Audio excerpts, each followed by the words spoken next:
Good evening to everyone. UPSC daily quiz series में आप सभी का स्वागत है। चलिए शुरू करते हैं आज का एपिसोड नंबर 87। पहला प्रश्न, निम्नलिखित में से कौन सा मंदिर बैसर शैली के मंदिरों का उदाहरण नहीं है?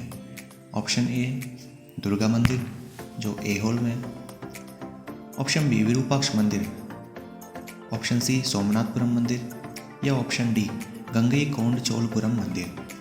आपका समय शुरू होता है। अब इनमें से बताइए कौन सा ऑप्शन सही है।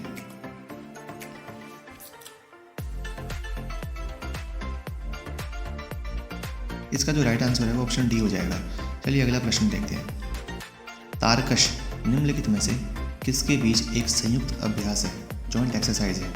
ऑप्शन ए इंडिया और US, option B India and Iran, option C India और ऑस्ट्रेलिया या ऑप्शन डी इंडिया और ताजिकिस्तान।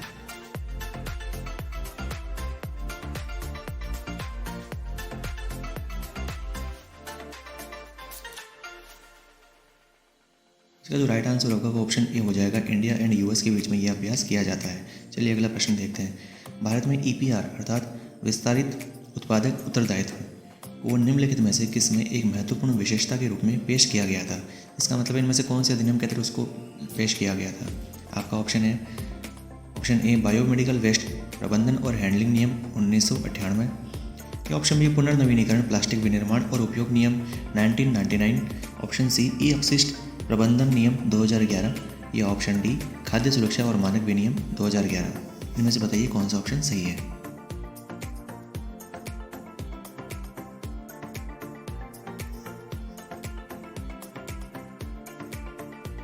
इसका जो राइट आंसर होगा ऑप्शन सी हो जाएगा, ई अपशिष्ट नियम के तहत। अगला प्रश्न, पृथ्वी पर मौजूद महासागरों को आमतौर पर उनके द्वारा घिरे महाद्वीपों द्वारा ही परिभाषित किया जाता है, लेकिन आपको इनमें से बताना है कि निम्नलिखित में से कौन सा महासागर ऐसा महासागर नहीं है?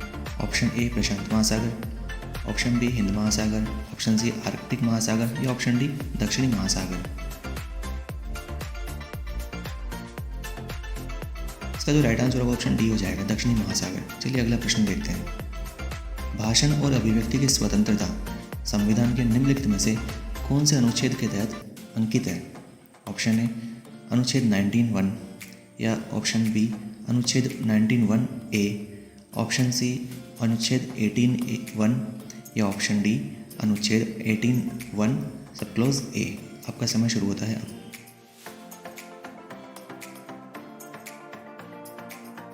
इसका जो राइट आंसर होगा ऑप्शन बी हो जाएगा, अनुच्छेद 19(1)(a। अगला प्रश्न देखते हैं। जिम कॉर्बेट टाइगर रिजर्व के बारे में निम्नलिखित में से कौन से कथन सही है? पहला कथन, गंगा नदी इसी से होकर गुजरती है, ऑप्शन या दूसरा कथन, सोना नाड़ी वन्यजीव अभयारण्य इसके बफर जोन का हिस्सा है। आपके ऑप्शन है केवल एक, केवल दो या दोनों सही है या दोनों में से कोई सही नहीं है।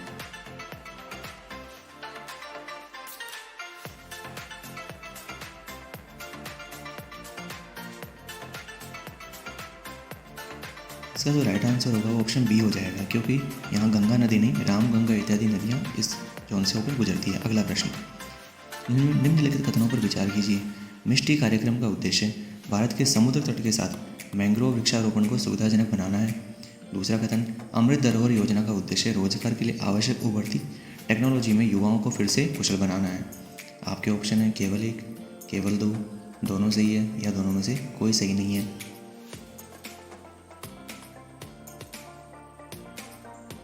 इसका राइट आंसर होगा ऑप्शन ए हो जाएगा। अगला प्रश्न देखते हैं। ब्राह्मणों और बौद्ध भिक्षुओं को कर मुक्त गांव देने की प्रथा किस वंश के शासकों द्वारा शुरू की गई थी? ऑप्शन ए गुप्त शासकों के द्वारा, ऑप्शन बी चोल शासकों के द्वारा या ऑप्शन सी सातवाहनों के द्वारा या ऑप्शन डी प्रतिहार शासकों के द्वारा प्रदान की गई थी, मतलब शुरू की गई थी।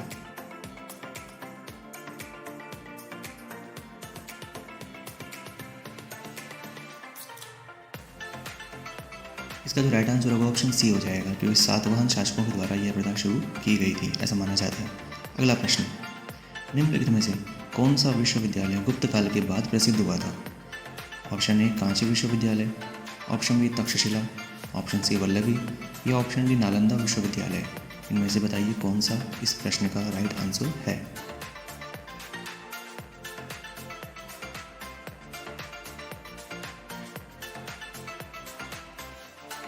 इसका राइट आंसर ऑप्शन डी हो जाएगा, नालंदा विश्वविद्यालय। अगला प्रश्न, निम्नलिखित में से कौन से अनुच्छेद 358 के बारे में सही है? पहला कथन, यह संविधान के अनुच्छेद 19 द्वारा गारंटीकृत मौलिक अधिकारों के निलंबन से संबंधित है। मतलब इसका मतलब है संविधान के मौलिक अधिकारों के क्षेत्र में यह 19 को निलंबित कर देता है।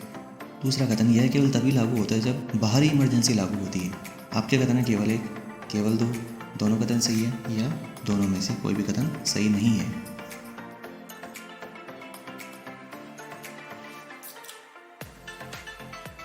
इसका राइट आंसर ऑप्शन सी हो जाएगा, क्योंकि दोनों ही कथन सही है। अगला प्रश्न, इसरो द्वारा शुक्र ग्रह का अध्ययन करने के लिए निम्नलिखित में से कौन सा मिशन लॉन्च किया जाएगा? Option A Shukrayaan Pratham, option B Chandrayaan 2, option C Aditya L1 या ऑप्शन डी निसार।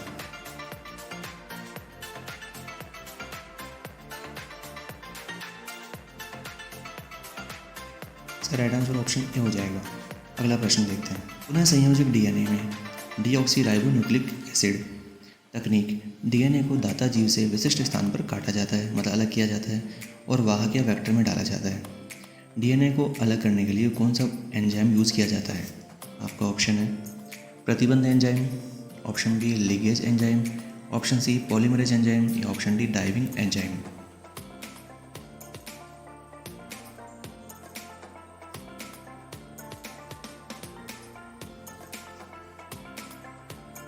इसका राइट आंसर ऑप्शन ए हो जाएगा। अगला प्रश्न देखते हैं, निम्नलिखित कथनों पर विचार कीजिए। पेट्रोलियम और प्राकृतिक गैस नियामक बोर्ड PNGRB भारत सरकार द्वारा स्थापित पहला नियामक निकाय है। दूसरा कथन, PNGRB का कार्य गैस के लिए प्रतिस्पर्धी बाजार सुनिश्चित करना है। तीसरा कथन, PNGRB के निर्णयों के विरुद्ध अपील विद्युत के लिए अपीलीय अधिकरणों के समक्ष की जाती है, मतलब इलेक्ट्रिसिटी अपीलेट ट्रिब्यूनल है, वहाँ पर की जाती है। आपके ऑप्शन है केवल 1 और 2, ऑप्शन बी केवल 2 और 3, ऑप्शन सी केवल 1 और 3 या ऑप्शन डी 1, 2 और 3 सभी कथन सही है। बताइए। इसका राइट आंसर ऑप्शन बी हो जाएगा, क्योंकि पहला कथन गलत है। अगला प्रश्न देखते हैं, हाल ही में खबरों में रही लेकेनेमेब दवा किससे संबंधित है? ऑप्शन ए टीबी से, ऑप्शन बी अल्जाइमर से, भूलने की बीमारी से, ऑप्शन सी कैंसर से या ऑप्शन डी कोविड-19 से।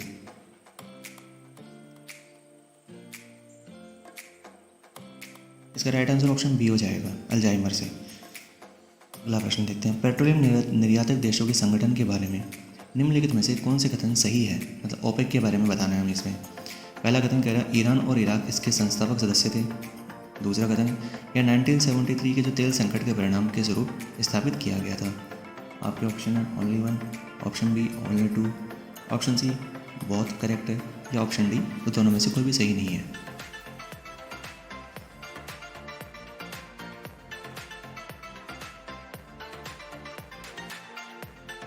इसका जो राइट आंसर होगा ऑप्शन ए हो जाएगा, क्योंकि यह 1973 नहीं 1960 के समय स्थापित किया गया था। चलिए अगला प्रश्न देखते हैं, निम्नलिखित कथनों पर विचार कीजिए। विश्व आर्थिक मंच WEF ने 2023 को अंतर्राष्ट्रीय बाजरा वर्ष घोषित किया।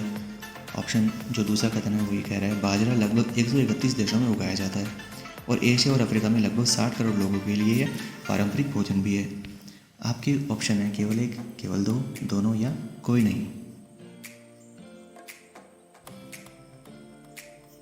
इसका जो राइट आंसर होगा ऑप्शन बी हो जाएगा, क्योंकि यह विश्व आर्थिक मंच के द्वारा लागू नहीं वर्ष घोषित नहीं किया गया था। अगला प्रश्न देखते हैं, यदि आप कॉफ़ी की खेती को बढ़ाना चाहते हैं, मतलब आप कॉफ़ी की खेती को उगाना चाहते हैं, उसका इंक्रीजिंग करना चाहते हैं, तो आप इनमें से किस स्थिति कौन सी कंडीशन में कॉफ़ी के पौधे को उगाने की सलाह देंगे किसी को? ऑप्शन ए गर्म आर्द्र जलवायु और अच्छी जल निकासी वाली दोमट मिट्टी वाली जगह, ऑप्शन बी जल को अच्छी तरह धारण करने वाली मिट्टी वाली शुष्क जलवायु, ऑप्शन सी भारी वर्षा और जलोढ़ मिट्टी के साथ एक गर्म क्षेत्र, या ऑप्शन डी कोई भी ऐसा क्षेत्र जहां धूप और पानी प्रचुर मात्रा में उपलब्ध हो। इसका राइट आंसर ऑप्शन ए हो जाएगा। अगला प्रश्न देखते हैं, हाल ही में खबरों में रहा तानसा वन्यजीव अभयारण्य किस राज्य में स्थित है? केरल में या महाराष्ट्र में या ओडिशा में या राजस्थान में? बताइए इनमें से।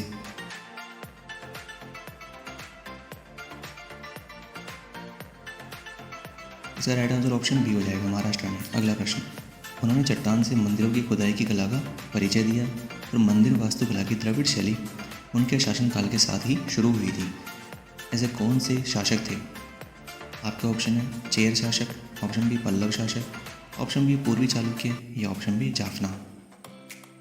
बताइए।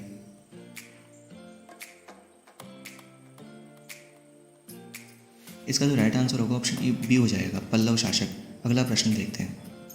तीस्ता नदी के बारे में कौन सा कथन सही है? पहला कथन कह रहा है यह ब्रह्मपुत्र नदी की एक सहायक नदी है। दूसरा कथन यह कह रहा है कि यह हिमालय से निकलती है और बांग्लादेश में प्रवेश करने से पहले यह पश्चिम बंगाल के माध्यम से दक्षिण की ओर बहती है। आपके ऑप्शन है केवल एक, केवल दो, दोनों कथन सही है या दोनों में से कोई भी कथन सही नहीं है। इसका राइट आंसर हो जाएगा ऑप्शन सी, दोनों ही कथन सही है। अगला प्रश्न देखते हैं। निम्नलिखित तकनीकों पर विचार कीजिए। पहला है क्लोज सर्किट टेलीविजन, दूसरा है radio frequency identification, option C ये तीसरा कथन है वायरलेस लोकल एरिया नेटवर्क। उपरोक्त में से किसे कम दूरी के संचार उपकरण या टेक्नोलॉजी माना जाता है? केवल एक और दो, दो और तीन, केवल एक और तीन या एक दो तीन। इसका राइट आंसर ऑप्शन डी हो जाएगा, सभी कथन सही है। अगला प्रश्न देखते हैं। बुद्ध को आध्यात्मिक अवस्था में लहरदार बालों के साथ दिखाया गया था और कम आभूषणों और योग मुद्रा के साथ तराशा गया था। उनकी इस सर्वज्ञता को और सर्वशक्तिमता को दर्शाने के लिए उन्हें हालों के साथ चित्र किया गया था। उपरोक्त विशेषताएं निम्नलिखित में से किसकी है? Option A Gandhar, option B Mathura, option C Amaravati या ऑप्शन डी इन सभी की। इसका ऑप्शन ए हो जाएगा, गांधार कला से। अगला प्रश्न देखते हैं। दयानंद सरस्वती के बारे में कौन से कथन सही है? पहला कथन, उन्होंने वैदिक धर्म सुधार के लिए ब्रह्म समाज की स्थापना की थी। दूसरा कथन है उन्होंने सत्यार्थ प्रकाश की रचना भी की थी। आपके ऑप्शन है केवल एक, केवल दो, दोनों कथन या दोनों में से कोई नहीं।